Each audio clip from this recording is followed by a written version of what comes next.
3 jours. Des centaines de drones, des frappes d'une violence inédite et une bataille qui bascule. Le Donbass brûle. Kiev tremble. La mer d'Azov devient un champ de mines. Entre le 26 et le 28 août 2025, la guerre a franchi un nouveau seuil. Des villages tombent, des missiles frappent en profondeur, des navires coulent dans l'ombre, et une course aux drones que le monde entier observe. Udachnoe est tombé. Le site Bayraktar en construction a été détruit. Un drame naval à l'embouchure du Danube. Ce n'est plus une offensive, c'est une stratégie de choc. Dans cette vidéo, on décrypte chaque front, chaque frappe, chaque mouvement qui a redessiné la carte du conflit en 72 heures.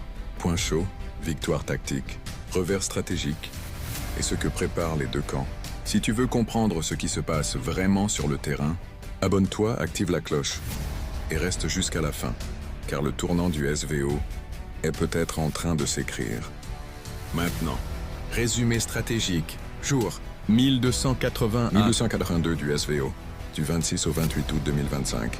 3 jours de feu, de percées et de frappes historiques.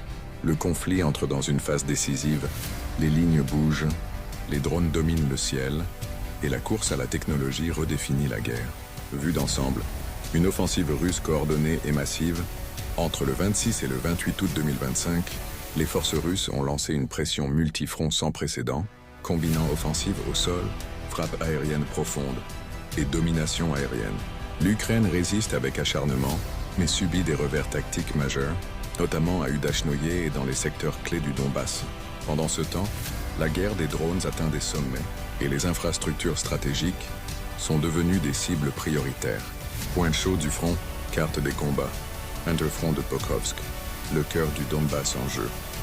26 août, combats intenses à Chunichino, Leontovichi, Rodinskoye. Frappe aérienne russe sur Dobropoli, détruisent logistique et entrepôts.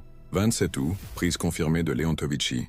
Avancée vers Molodetskoye et consolidation dans les forêts proches de Pokrovsk.